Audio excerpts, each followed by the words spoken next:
6z equals to 18, 13x minus 12y plus 6z equals to 11। ये कौन से equation है? रिप्लाई करना। जो बोर्ड पे मैंने इक्वेशंस लिखे कौन से इक्वेशन है?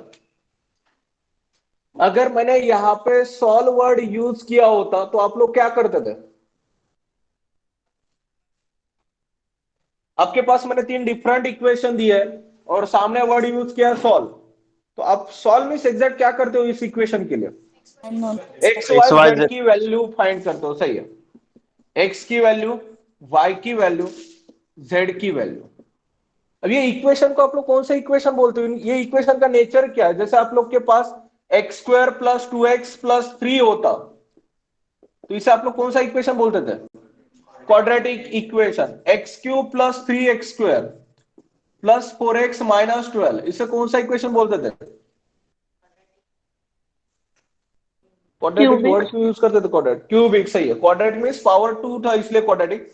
यहाँ पे हाईएस्ट पावर 3 इसलिए क्यूबिक इक्वेशन हुआ। x plus 2 is equal to 0, linear.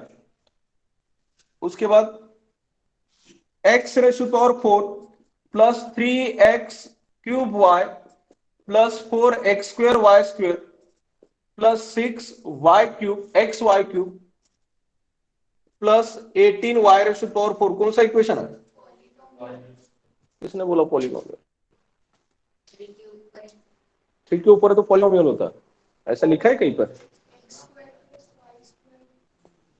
Reply करना। ऐसा नहीं है कि आप लोग नहीं पढ़े हो, फर्स्ट से में ही मैंने आप लोग को सॉरी इक्वेशंस की कैटेगरी पढ़ी थी। एक टॉपिक भी था वहां पे डिटेल में मैंने आपको बता दिया था कि क्यों इसे होमोजीनियस बोलते हो, क्यों इसे लीनियर बोलते हो। इक्वेशन कौन सा है? Homogeneous linear equation. Each and every term में देख रहे हो आप लोग डिग्री से में, जैसे यहाँ पे एक्स का पावर 4 है, डिग्री कितनी हुई 4। यहाँ पे एक्स का पावर 3 है, वाई का पावर 1 है, डिग्री कितनी हुई 4। नेक्स्ट टर्म में भी देख रहे हो डिग्री 4 है, सभी टर्म में आप लोग डिग्री देख चेक कर रहे हो 4 है। साथ में एक्स का पावर डिक्रीज हो रहा है तो वाई का पावर इंक्रीज हो रहा है, तो इसे आप लोग अगर कोई वेरिएबल का पावर डिक्रीज हो रहा है तो उसे क्या बोलते हो? लीनियर। यहाँ पे homogeneous with linear in x and y. ये सबसे इजी वाला क्वेश्चन है। ये इक्वेशन आपको पता है तो ये इक्वेशन नहीं पता है, ऐसे इक्वेशन को कौन से इक्वेशन बोलते हो आप लोग? Simultaneous equation. कौन से इक्वेशन है वो? Simultaneous equation. साइमल्टेनियस वर्ड नहीं सुना था आप लोगों ने इससे पहले? कैसे? यहां पे जो कंसिस्टेंसी आप लोग टॉपिक पढ़ने वाले हो, तो ऐसे ही साइमल्टेनियस इक्वेशन का solution with the help of matrix find करना है, तो उसी का नाम है कंसिस्टेंसी। तो सबसे पहले कोई जनरल साइमल्टेनियस इक्वेशन कंसीडर करोगे। This simultaneous equation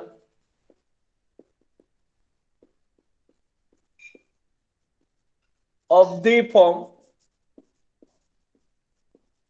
general equation consider करो मैं, a1x plus b1y plus c1z is equal to d1, a2x plus b2y plus c2z is equal to d2, a3x plus b3y plus c3z equal to d3। मैंने 3 different simultaneous equation consider किए general form के हिसाब से।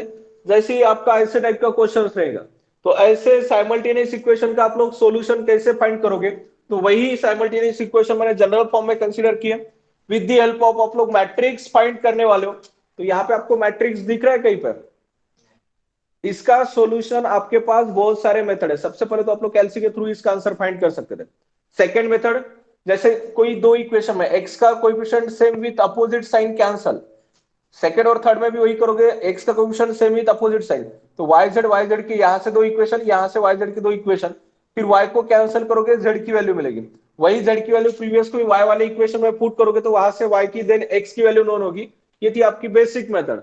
उसके अलावा आपको matrix के through ये इक्वेशन को सॉल्व करना। फिलहाल तो ये इक्वेशन है आपके पास, मैट्रिक्स के थ्रू सॉल्व करना है तो मैट्रिक्स के फॉर्म में होना चाहिए, तो यही इक्वेशन को आप लोग मैट्रिक्स के फॉर्म में लिखोगे। The above equation written in matrix form.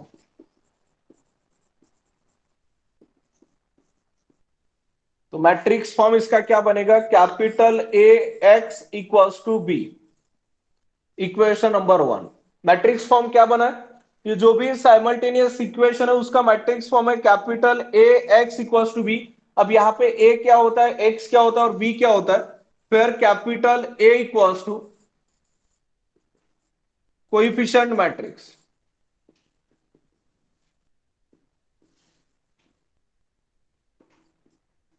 Capital X equals to A हुआ आपका कोएफिशिएंट मैट्रिक्स। अब कोएफिशिएंट कौन कौन से, एक्स वाई जेड के कोएफिशिएंट, एक्स का कोएफिशिएंट कितना है ए वन, वाई का, जेड का, सेकेंड इक्वेशन में A two B two C two, third equation में A three B three C three. तो उससे जो भी मैट्रिक्स बनेगा वो रहेगा मैट्रिक्स कैपिटल है। कैपिटल एक्स में क्या रहेगा, तो वेरिएबल मैट्रिक्स। फिलहाल आपके इक्वेशन में वेरिएबल कौन कौन से, variable matrix.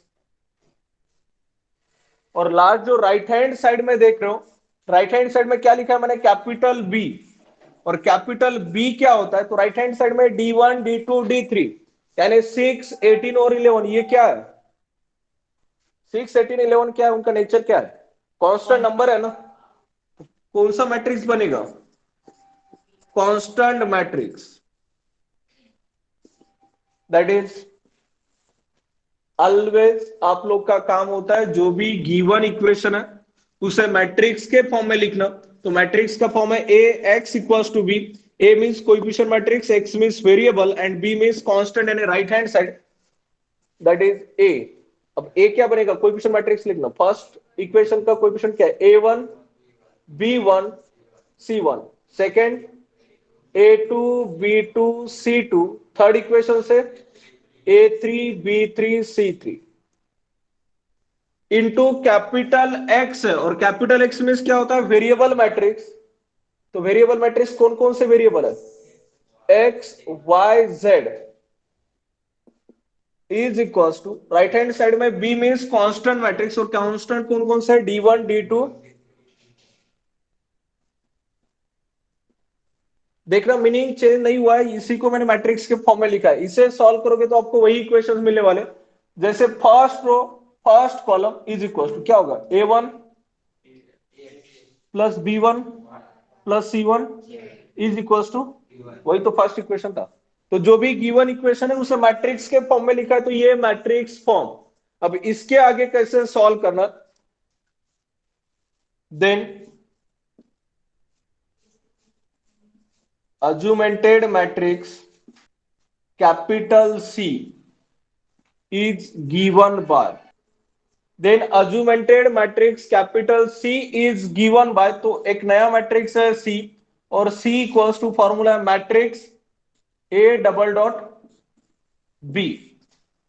C equals to क्या है, मैट्रिक्स के अंदर A double dot B, A आपके पास पता है, B आपके पास पता है, तो उसी की वैल्यू यहां पे पुट करना है, और इसके बाद आप लोग रैंक फाइंड होते हैं। तो after finding rank of matrix C, अब इसमें केस फर्स्ट, ये एक एक केस आपको याद करना है। प्रोसेस कैसे हो रही, सबसे पहले आप लोगों ने गिवन इक्वेशन को मैट्रिक्स के फॉर्म में लिखा, मैट्रिक्स के फॉर्म में लिखने के बाद एक नया मैट्रिक्स यानी अज्यूमेंटेड मैट्रिक्स आप लोगों ने फाइंड किया। तो अज्यूमेंटेड मैट्रिक्स का फॉर्मूला क्या है, सी इक्वल्स टू मैट्रिक्स के अंदर पहले ए लिखना है आपको, तो ये आपके पास है ना, डबल डॉट, देखिए डबल डॉट मींस वो आइडेंटिफाई करने के लिए, ठीक है, कि ए कौन सा था और बी कौन सा था, डबल डॉट बी, और बी भी आपके पास प्रेजेंट है। तो इन दोनों से कंबाइन आपको एक नया मैट्रिक्स मिलेगा कैपिटल सी, और कैपिटल सी के बाद आपको उसकी रैंक फाइंड करनी है। रैंक फाइंड करना ऑलरेडी सभी लोग पढ़े हो, वहां पे रैंक फाइंड करते समय आपको कैपिटल ए दिखता था मैट्रिक्स, अब कौन सा मैट्रिक्स दिखेगा, सी। वेरिएबल चेंज हुआ, प्रोसेस वही है। लास्ट मैंने रोड पॉइंट आपको यही बताया था कि जब भी आप लोग जीरो बनाते समय क्रॉस चेक कर रहे हो, अगर क्रॉस वाला एरो आपका फर्स्ट रो के ऊपर आता है तो वहां पे रैंक निकलना स्टॉप करना है, तो थोड़ा प्रैक्टिस रखना आप लोग। तो केस फर्स्ट क्या है, जैसे आप लोग सी की रैंक फाइंड करोगे, ये रैंक के ऊपर डिपेंडेंट है। Case first, given system of equation,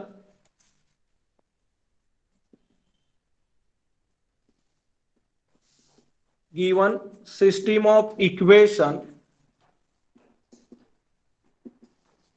is said to be consistent। Consistence का meaning solution. Given system of equation is said to be consistence, consistence में सॉल्यूशन, सॉल्यूशन का मीनिंग है जो भी मैंने साइमल्टेनियस इक्वेशन यहाँ पे कंसीडर किए थे उसकी कुछ ना कुछ तो वैल्यू पॉसिबल है, यानी एक्स वाई जेड की कुछ ना कुछ तो वैल्यू आपको मिलेगी, तो उसे बोलते हैं सॉल्यूशन, क्योंकि आगे नो सॉल्यूशन वाली कंडीशन आने वाले। If rank of A is equal to rank of C, consistence की कंडीशन क्या है, rank of A is equal to rank of C. यहां से आप लोग सी की रैंक फाइंड करोगे, जो भी सी की रैंक रहेगी अगर वही रैंक मैट्रिक्स ए की है, यानी rank of A equal to अगर रैंक ऑफ सी है, तो उस समय गिवन सिस्टम ऑफ इक्वेशन क्या रहेंगे, कंसिस्टेंस, अदरवाइज अनकंसिस्टेंट। अब केस फर्स्ट के अंदर ही फर्स्ट पार्ट, अब इसमें दो पॉसिबिलिटी है, जैसे मान लिया दो इक्वेशन ले लेता हूं मैं, ठीक है, तीन equation, X plus 2y plus 3z equal to 6, 2x minus 3y minus 4z equal to 18, 4x minus 4y minus 6z equal to minus 21। अब इसमें जो मैं फर्स्ट केस का फर्स्ट पॉइंट लिख रहा हूं, समझ लेना, सिस्टम हैज यूनिक सॉल्यूशन। अभी यूनिक सॉल्यूशन क्या है, आपके पास ये तीन डिफरेंट इक्वेशन है, यहां से आप लोगों ने एक्स वाई जेड की वैल्यू फाइंड की, तो सपोज आपको एक वैल्यू मिली है X equal to 3, Y equal to -2 and Z equal to 11। Exact answer मुझे नहीं पता, सपोज कर रहे कि एक्स की वैल्यू 3 मिली है, वाई की वैल्यू -2 एंड जेड की वैल्यू 11। अब एक्स की कितने वैल्यू है यहाँ पे, सिंगल ही वैल्यू है ना, एक ही आंसर पॉसिबल है, एक्स के अलावा 3 के अलावा दूसरी कोई वैल्यू पॉसिबल नहीं है ये इक्वेशन के लिए। अगर आपको एक्स वाई जेड की कोई सिंगल ही वैल्यू मिल रही है तो उसे आप लोग क्या बोलोगे, यूनिक सॉल्यूशन। और यूनिक सॉल्यूशन की कंडीशन है if rank of A is equal to rank of, पहले तो कंसिस्टेंस का पार्ट है, तो कंसिस्टेंस वाली ये कंडीशन तो सेटिस्फाई करना ही है, आगे और एक्स्ट्रा क्या होगा, तो rank of A equal to rank of C is equal to R is equal to N. अब आपके लिए यहां पे नया अननोन है एन, यानी एन क्या होता है, फिर N equal to number of variable, यानी क्वेश्चन नंबर ऑफ वेरिएबल। फिलहाल जो मैंने क्वेश्चन कंसीडर किए थे इसमें कितने वेरिएबल थे, एक्स वाई और, यानी एन की वैल्यू कितनी हुई, 3। आर मीन्स क्या होता है, जो भी आपको रैंक मिल रही है, आर मीन्स रैंक है, तो जैसे सी की आप लोगों ने रैंक फाइंड की और आपको रैंक भी 3 मिली है और नंबर ऑफ अननोन वेरिएबल भी आपके पास 3 है, तो उस समय आपके इक्वेशंस का सॉल्यूशन क्या रहेगा, यूनिक सॉल्यूशन। इसी में सेकेंड पॉसिबिलिटी है, सिस्टम हैज इनफाइनाइट सॉल्यूशन।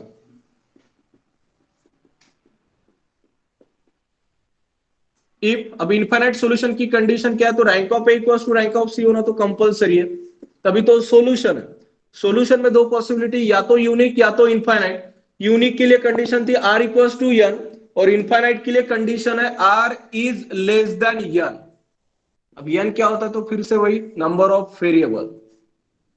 अब R is less than N का मीनिंग क्या है, सपोज आपके पास अभी नंबर ऑफ वेरिएबल कितने हैं, 3 है, और रैंक जो मिली आपको, रैंक उससे छोटी मिल रही है, यानी रैंक 2 मिली, और नंबर ऑफ वेरिएबल 3 है, यानी नंबर ऑफ वेरिएबल ज्यादा है, यानी नंबर ऑफ वेरिएबल से आपकी रैंक अगर छोटी है, तो उस समय आपको सॉल्यूशन कौन सा मिलेगा, इनफाइनाइट सॉल्यूशन। और इनफाइनाइट सॉल्यूशन का मीनिंग क्या होता है,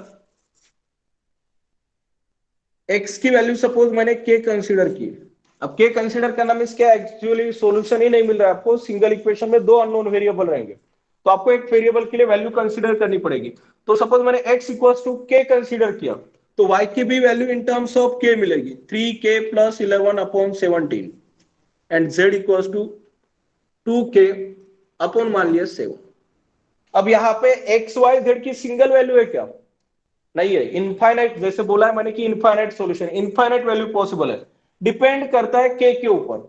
अगर के मैंने 1 माना तो y की वैल्यू क्या होगी, 3 प्लस 11 अपॉन 17, उस हिसाब से z की भी वैल्यू। अगर k को मैंने 2 कंसीडर किया तो उस हिसाब से y और z की वैल्यू, यानी डिपेंड करता है कि एग्जैक्ट k की वैल्यू कितनी है, तो k के यानी इनफाइनाइट सॉल्यूशन पॉसिबल है, k की जगह पे आप अपने हिसाब से कोई भी वैल्यू पुट कर सकते हो ना। तो यहाँ पे क्या हुआ, सॉल्यूशन जो मिल रहा है आपको, तो एक सिंगल वैल्यू नहीं मिल रही है, डिपेंड करता है के वेरिएबल के ऊपर, और के क्या है, तो स्केलर कांस्टेंट, यानी कोई भी नंबर हो सकता है। तो उस हिसाब से आप लोग को इनफाइनाइट सॉल्यूशन यहाँ पे मिलेंगे। तो इनफाइनाइट सॉल्यूशन की कंडीशन क्या है, तो R is less than N, यानी जो भी ए और सी मैट्रिक्स की रैंक मिलेगी और रैंक नंबर ऑफ वेरिएबल से अगर कम है तो उस समय आपके पास इनफाइनाइट सॉल्यूशन रहेंगे। ये थी केस फर्स्ट के अंदर दो पॉसिबिलिटी। केस फर्स्ट में कंसिस्टेंस था, अब केस सेकंड क्या, अनकंसिस्टेंट।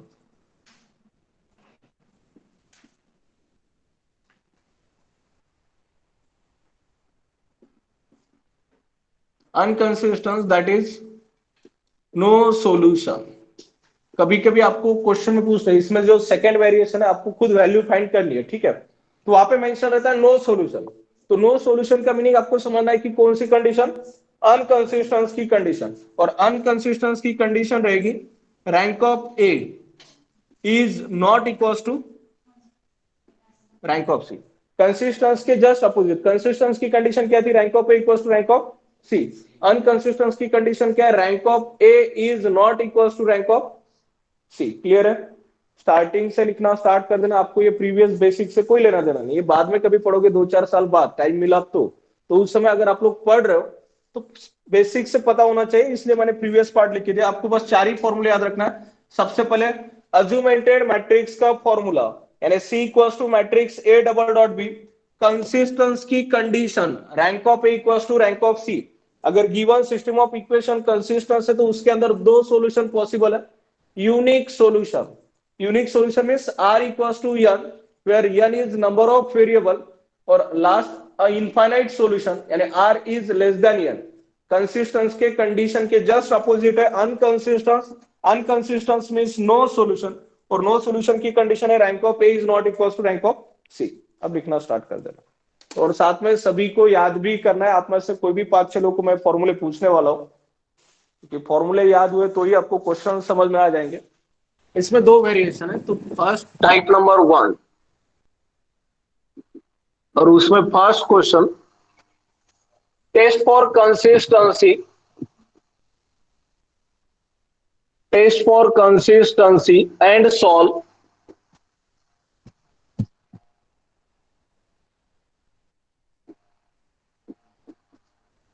फर्स्ट इक्वेशन है x plus Y plus Z equals to 6। Second equation है x minus Y plus 2z, x minus Y plus 2z is equal to 5।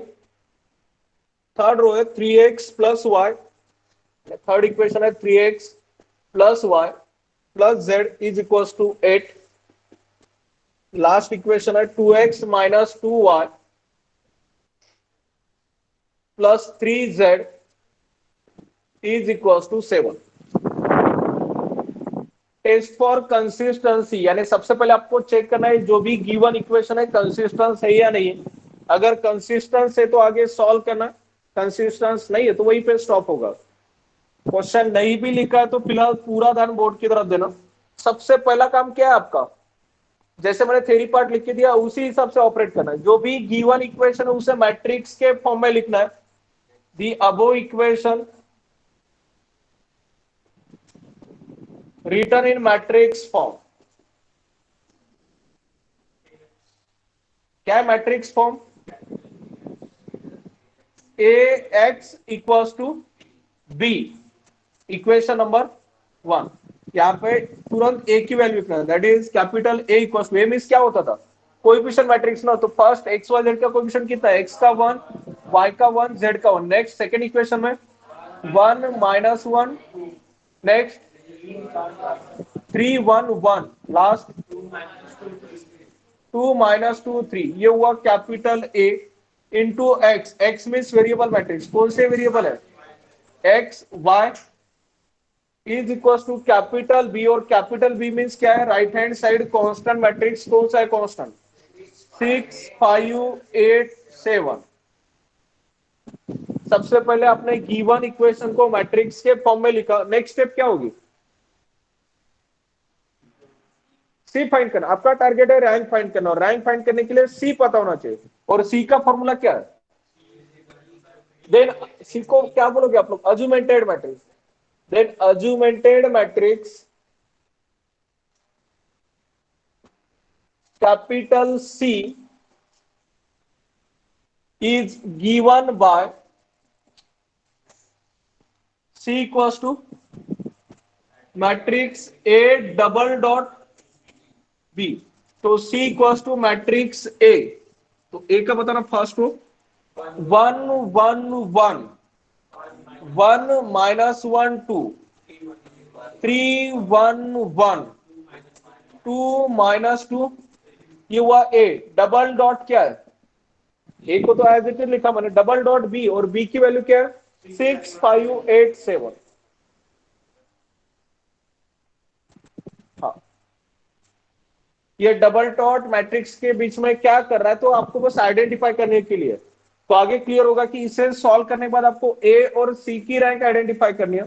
तो ए की identify करने के लिए डॉट से पहले वाला ए, बी की आइडेंटिफाई करनी है तो डॉट के बाद वाला बी, ऐसा है. ठीक है, तो A double dot B as it is लिखा है. अब इसके बाद रैंक फाइंड करना है. रैंक फाइंड करना तो ऑलरेडी आप लोग पढ़े हो ना, हो गया, कंसिस्टेंसी टॉपिक खत्म हुआ है. इसके अंदर आप लोग को रैंक फाइंड करना है और आगे सॉल्व करना है. तो इसका रैंक फाइंड करने के लिए सबसे पहले क्या करोगे आप लोग? लास्ट रो, आपका टारगेट होता है लास्ट रो के सभी एलिमेंट जीरो बनाना. तो लास्ट रो के सभी एलिमेंट में सबसे पहले किसे जीरो बनाना है? टू कौन से रो में प्रेजेंट है? फोर्थ रो में. इसलिए R four such that two को जीरो बनाने के लिए -2 चाहिए, और -2 आप फर्स्ट रो से भी ला सकते हो, सेकेंड रो से भी ला सकते हो. तो क्या लिखोगे? R4 -2 times R1. R2 भी ले सकते हैं, मैं R1 ले रहा हूं. तो C equals to first second third तीनों रो एज इट इज लिखना. 1 1 1 6. Second row 1 -1 2 5. Third 3 1 1 8. Fourth row में 2 -2 इंटू 1 2 0. -2 -2 इंटू 1 -2 -2 R4 कितना है? 3. -2 इंटू 1 2 3 -2 7 -12 -5. अब किसे जीरो बनाना है? -4 को जीरो बनाना है, बट उसे जीरो बनाने के लिए उसके क्रॉस वाले ने कौन जीरो होना चाहिए? 3 कौन से रो में प्रेजेंट है? तो क्या बोल सकते हो? R3 such that R3 -3 times R1. तो C equals to matrix R1 R2 और R4 एज इट इज लिखना. तो 1 1 1 6.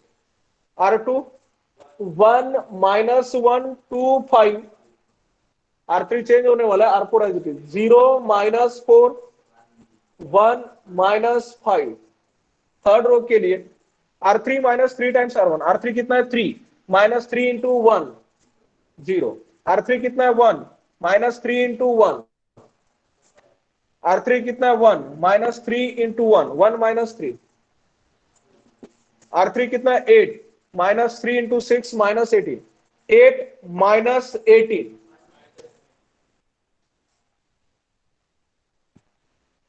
अब किसे जीरो बनाना है? -4 को ना, और -4 को जीरो बनाने के लिए कौन से रो का यूज करना है? थर्ड रो का. तो R4 सच दैट क्या होगा?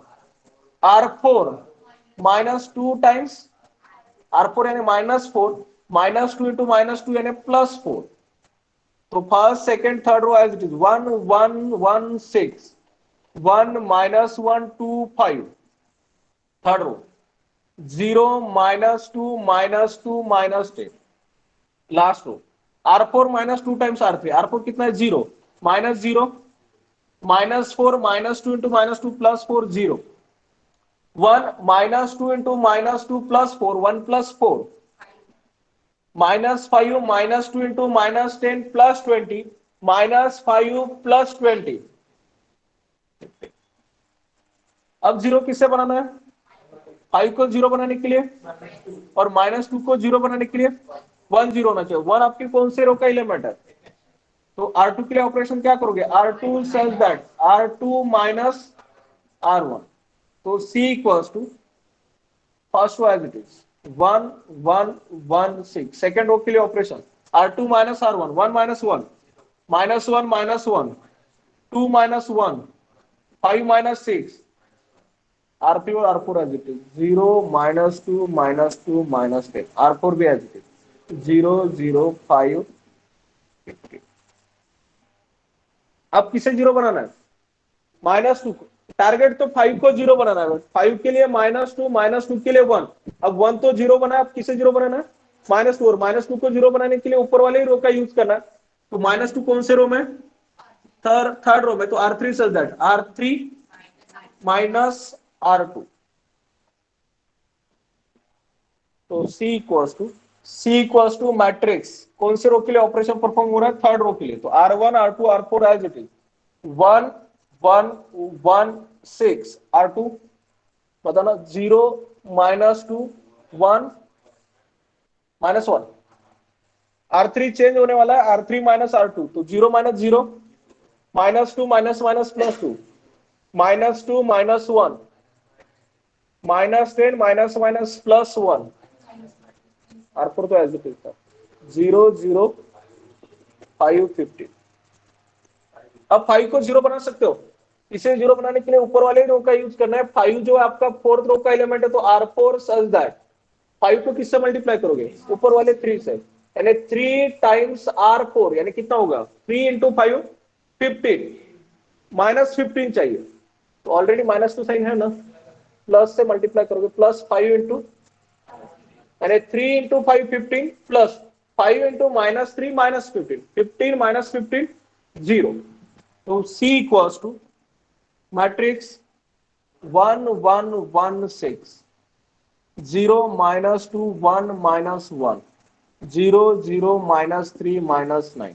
लास्ट रो 0 0 +15 -15 15 इंटू 3 45 5 इंटू -9 -45 कितना?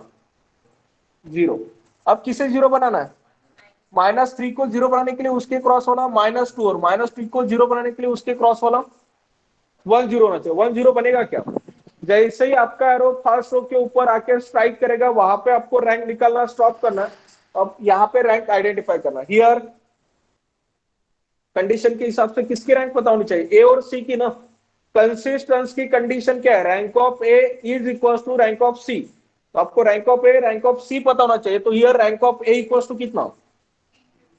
ए मींस क्या था? डॉट से पहले वाला, इसलिए मैंने डॉट दिए। ए क्या होता है? डॉट से पहले वाला। तो यहाँ पे आपके पास डॉट से पहले वाला जो भी मैट्रिक्स है उसकी रैंक चेक करना है। तो लास्ट रो जीरो है ना पूरी तरह से, बचे कितने रो है? तो रैंक ऑफ ए कितना हुआ? And rank of C, rank of C में से पूरे मैट्रिक्स की रैंक। तो पूरे मैट्रिक्स में देख रहे हो लास्ट रो पूरी तरह से जीरो है, तो रैंक ऑफ सी भी कितना हुआ? That is rank of A equal to rank of C बोल सकते हो। Rank of A equal to rank of C किसकी कंडीशन है? कंसिस्टेंस की कंडीशन। आपको पहले ही पूछा था, टेस्ट फॉर कंसिस्टेंसी चेक करना था कंसिस्टेंसी है या नहीं। So the given system of equation and system of equation is consistent। अगर कंसिस्टेंस है तो आगे बोला एंड सॉल्व। एंड सॉल्व का मीनिंग है एक्स वाई जेड की वैल्यू निकालना है। तो कंसिस्टेंस के अंदर दो पॉसिबिलिटी है, कौन सी? Unique solution and infinite solution. Solve का मीनिंग है आगे मुझे एक्स वाई जेड की वैल्यू फाइंड करना है। तो एक्स वाई जेड की वैल्यू फाइंड करने के लिए दो पॉसिबिलिटी चेक करना है कि गिवन सॉल्यूशन यूनिक सॉल्यूशन है या इनफाइनाइट सॉल्यूशन है। तो उसके लिए लिखोगे दैट इज एंड आल्सो, यहाँ पे क्या आइडेंटिफाई कर रहे हो आप लोग? And also rank of A equals to rank of C है, आया ना? इज इक्वल्स टू रैंक कितनी है? Rank of A equals to rank of C, but दोनों की रैंक कितनी है? 3। इज इक्वल्स टू, ये 3 में से आर ही होता है, ठीक है। जनरली आर आप लोग रैंक डिनोट करते हो, तो रैंक कितना हो जाता है? 3। 3 मींस आर। अब यहाँ पे R is less than N रहा तो infinite solution, R is equals to N रहा तो यूनिक सॉल्यूशन। एन मींस क्या होता है? Number of variable. तो फिलहाल आपके पास क्वेश्चन में नंबर ऑफ वेरिएबल कितने? एक्स वाई जेड, यानी रैंक भी कितनी मिली है? यानी R is equal to N है ना यहाँ पे। आर मीन्स रैंक, और रैंक भी 3 और नंबर ऑफ वेरिएबल भी आपके पास 3 है। तो आर इक्वल टू एन, यानी rank of A equal to rank of C equal to R equal to N, यानी system has, so system has unique solution। अब सॉल्यूशन फाइंड करने के लिए कुछ भी नहीं करना है। अभी तक मैंने इक्वेशन 1 देके रखा है, उसका कहीं पे यूज हुआ है क्या? यहाँ पे जैसे ही रैंक निकालना स्टॉप हुआ, डॉट से पहले वाला था मैट्रिक्स ए और डॉट के बाद वाला था मैट्रिक्स बी। तो डॉट से पहले वाले मैट्रिक्स की मैंने रैंक चेक की, यानी मैट्रिक्स ए की तो मुझे मिली 3 क्योंकि लास्ट रो 0 था, छोड़ दिया। रैंक ऑफ सी मींस पूरे मैट्रिक्स की चेक की, लास्ट रो 0 था उसे छोड़ दिया, तो रैंक ऑफ सी भी कितना था 3। यानी rank of A equals to rank of C, यहाँ पे दोनों इक्वल है, मींस ये given system of equation consistence है। तो सेकेंड पार्ट में आपको सॉल्व करना है। सॉल्व करने के लिए दो पॉसिबिलिटी, यूनिक सॉल्यूशन है, इनफाइनाइट सॉल्यूशन। तो सेकेंड यूनिक सॉल्यूशन के हिसाब से यहाँ पे सेटिस्फाई करा था। Rank of A equals to rank of C is equals to कितना मिला है 3, मींस 3 मींस रैंक है यानी स्मॉल आर। और आप क्वेश्चन मार्क है कि नंबर ऑफ वेरिएबल कितने है, X Y Z, number of variable भी 3 है ना, तो R is equals to n। और ये कंडीशन किसकी है, यूनिक सॉल्यूशन की, इसलिए कमेंट की सिस्टम हैज यूनिक सॉल्यूशन।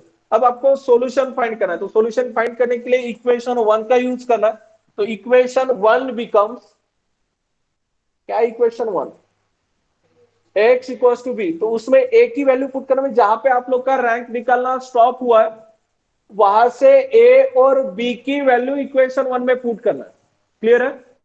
तो जहां पे रैंक स्टॉप हुआ मींस ये लास्ट वाला मैट्रिक्स, यहां से ए की वैल्यू कौन सी है, डॉट से पहले वाली, तो उसमें पुट करोगे तो ए की वैल्यू क्या है 1 1 1, 0 -2 1, 0 0 -3, 0 0, ये हुआ ए इंटू एक्स, तो एक्स क्या होता है X Y Z is equal to B, और बी कौन सा है, डॉट के बाद वाला ना, तो बी की वैल्यू कितनी है 6 -1 -9।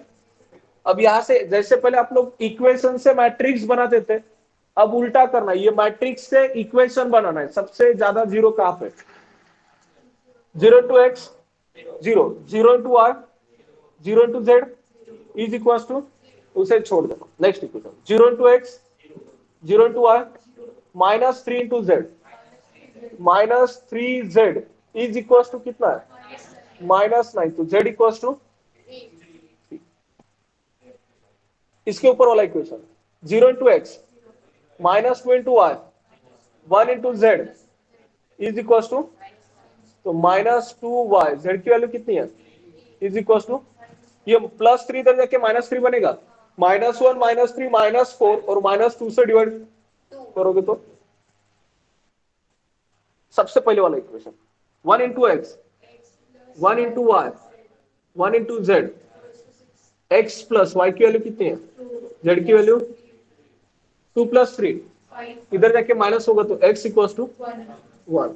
आपका आंसर सही है गलत भी चेक कर सकते हो, एक्स वाई जेड की कोई भी एक इक्वेशन में वैल्यू पुट करना। मान लिए फर्स्ट इक्वेशन में पुट करो, एक्स की वैल्यू कितनी है, वाई की वैल्यू, जेड की वैल्यू, तो 1 + 2 + 3 कितना, तो आपका आंसर सही है। सभी क्वेश्चन में सेम प्रोसेस अप्लाई करना।